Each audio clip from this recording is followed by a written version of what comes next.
जो अभी उनाड़ी के पास बस दुर्घटना हुई, आज उनके परिवार के सदस्यों से सांत्वना भी देकर आए हैं, मुलाकात भी करी और एक चीज सामने निकल के आई है कि 6 महीने से निरंतर कंप्लेंट के बावजूद भी स्कूल प्रशासन ने ना तो ड्राइवर के विरुद्ध कार्रवाई करी, लापरवाही दिखाई और कहीं ना कहीं उस दिन का भी इंसिडेंट अब सीसीटीवी कैमरा से क्लियर हुआ है। उसके बावजूद भी जो मुख्य आरोपी हैं, एक तो इस सोसाइटी के चेयरमैन और दूसरा जो वहाँ संचालन करते थे, कोई सुभाष उनका बेटा है, उन दोनों को अभी तक ट्रेस नहीं किया गया। मेरी एसपी से भी बात हुई और सुभाष और राजेंद्र दोनों मुख्य आरोपियों को पकड़ने के लिए एडिशनल टीम्स भी डिप्लॉय करने के लिए आईजी रेवाड़ी को भी मैं आज कहूँगा, क्योंकि 6-7 दिन होने के बावजूद भी ये जो लोग फरार हैं, जिनको रेगुलर कंप्लेंट्स गई, ये दिखता है कि कहीं ना कहीं जिस गति के साथ कार्रवाई होनी चाहिए, फेलियर ऑफ पुलिस है, उस गति के साथ कार्रवाई नहीं होती। तो ये भी बताया कि हरियाणा सरकार ने ये कहा था कि इलाज सरकार कराए, उसके बावजूद भी एक छोटी बच्ची है जो आर्टेमिस में भर्ती है, उसके पेरेंट्स ने 5.5 लाख रुपए अदा किए हैं। कोई भी परिवार ऐसा नहीं है, अगर जरूरत पड़ेगी तो हम पार्टी की तरफ से भी आर्थिक सहायता उनके परिवार की करेंगे अगर सरकार विफल रहे इस तरह की आर्थिक मदद की। कार्यक्रम के बारे में आज चारों हल्कों के मुख्य पदाधिकारियों की बैठक अब हमने पूरे प्रदेश भर में शुरू करी है। इसमें अम्बाड़ा भिवानी प्राथमिक के अंदर है, कल सोनीपत के और यमुनानगर और पंचकुला के पदाधिकारियों के साथ बैठेगी। लोकसभा की आगे कार्रवाई, क्योंकि भिवानी महेंद्रगढ़ के अंदर पार्टी की तरफ से जिम्मेवारी बहादुर सिंह जी को दी गई है। मैं मानता हूँ इस सीट को मजबूती से जीते और इधर क्योंकि लावणी चल रही थी सरसों की, लावणी का समय अब खत्म हुआ और लगभग किसान अब फारिग है, तो कैसे गांव के प्रोग्रामों को और गति के साथ बढ़ाना है। लगभग 1000 के आसपास गांव और छोटी ढाणियाँ भिवानी महेंद्रगढ़ में पड़ती है, कैसे हम अगले 10-15 दिनों के अंदर प्रत्येक गांव तक पार्टी के प्रचार को पहुंचाएं और उस गति को कैसे आगे बढ़ाएं, इसके ऊपर पार्टी कार्यकर्ताओं से विचार विमर्श करें। सर, लगता है कि बिना प्रदेश अध्यक्ष के चुनाव आसानी से आप पार्टी की जिम्मेदारियां हैं वो पूरी कर पाएंगे? पार्टी के अंदर और जिम्मेवार लोग हैं और जिम्मेवारियां तो आज भी चल रही हैं और प्रदेश अध्यक्ष की जगह जरूरत पड़ेगी तो राष्ट्रीय अध्यक्ष से चर्चा करके कार्यकारी जिम्मेवारी भी किसी को हम दे सकते हैं, एक की बजाय 2 लोगों को भी दे सकते हैं। तो ये जिम्मेवारी संगठन की, ये तो हमारे पे छोड़ दो बेहतर रहेगी, मगर पार्टी का काम चुनाव लड़ाना है और मजबूती से चुनाव लड़ाना है। सर, जेजेपी उम्मीदवारों की कब तक घोषणा कर देंगे सर?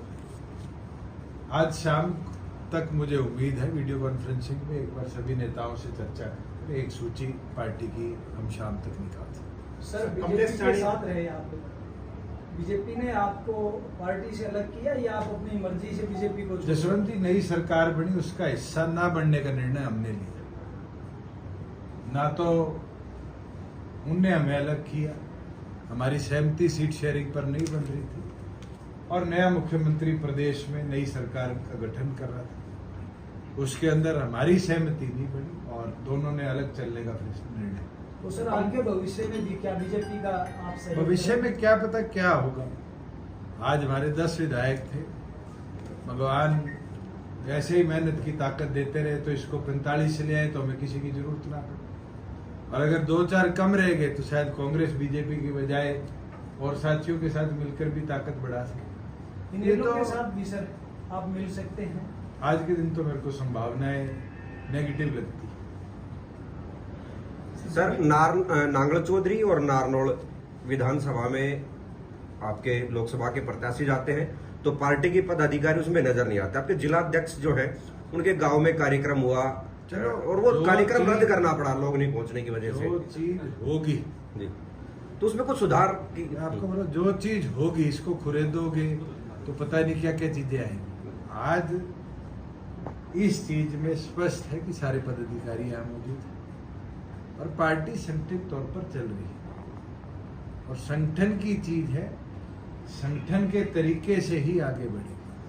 सर कमलेश सैनी ने जो इस्तीफा दिया उसके पीछे क्या कारण मेरी टेलीफोनिकली जब नायब सैनी जी मुख्यमंत्री बने थे उसके बाद उनसे बात हुई थी। उनने एक ही चीज मेरे को बोली थी कि समाज का दबाव है और उनने ये निर्णय लिया है। मैं तो शुभकामनाएं देता हूँ। सामाजिक दबाव तो कल मुझ पे भी बढ़ेगा, बहादुर सिंह जी पे भी बढ़ेगा, कलवाड़ी जी पे भी बढ़ेगा, मनीष जी पे भी बढ़ेगा। राजनीतिक तौर पर काम करने वाले आदमी को इस तरह के निर्णय अगर सामाजिक तौर पर लेने पड़ जाए तो फिर वो राजनीति के अंदर मुझे नहीं लगता कभी कामयाब हो सकता। सर राव बहादुर सिंह की देवीलाल की जो स्मृति, वहाँ पे एक अभय सिंह जी के साथ फोटो वायरल हुई थी और बड़ी चर्चाएं को बता कर गए थे, चौटाला साहब से मिलने गए थे, आशीर्वाद लेने गए थे, उनका सहयोग मांगने गए थे और मुझे नहीं लगता कि इससे ज्यादा हमें कोई विचार करने की जरूरत है। कांग्रेस की टिकटों में देरी हो रही है, साथ आपकी भी, तो क्या लगता है कि कहीं नवरात्रों की कही थी, कल आखिरी नवरात्र है, उससे पहले आपके आगे सूची पार्टी की आ रही है। सर विरोध के ऊपर बड़ा दीपेंद्र हुड्डा का भी एक बयान आया था कि भाई इस तरह से विरोध ना किया जाए, वोट का अब देने लग गए बयान की विरोध ना किया जाए जब उनके पदाधिकारियों की फोटोएं दिखने लगी। जो कांग्रेस की स्ट्रेटजी थी, अब कांग्रेस की वो स्ट्रेटजी उनकी पोल खोलने लग गई। आपको पता है डॉक्टर अजय सिंह चौटाला जी का कुंगड़ में विरोध हुआ और विरोध करने वाला कांग्रेस का पदाधिकारी मिला जिसके खुद भूपेंद्र हुड्डा के साथ पोस्टर दिखे। दिवाली के अंदर इसी तरह कांग्रेस और इनेलो के पदाधिकारी मिले। तो ये साफ है सोची समझी साजिश थी और मैं ये मानता हूँ 4 साल प्रोक्योरमेंट को जितना बढ़िया हमने चलाया, आज आपने देख लिया होगा मंडियों में किसान की हालत क्या है। आज सरसों में मॉइस्चर के नाम का 300 रुपया काटा जा रहा है और गेहूं की तो ये हालत है। बैसवाड़ जैसी मंडी जो चौधरी देवीलाल ने शुरू करी थी, आज उसको बंद कर दिया। कितने परचेज सेंटर पे आज परचेज शुरू नहीं, मंडियों में लाइनें लगी पड़ी है, उठान नहीं हो। ये दर्शाता है कि सैनी जी की सरकार का किसान के प्रति कोई पॉजिटिव सोच नहीं है। आज तो चीफ सेक्रेटरी बयान दे देते हैं हरियाणा के कि 72 घंटे में पेमेंट होगी। क्या मुख्यमंत्री की जिम्मेवारी नहीं बनती? और अगर ऐसी हालात है तो मुझे लगता है पंजाब से भी बद हालात हरियाणा के हो जाएंगे 6 महीने के मुख्यमंत्री।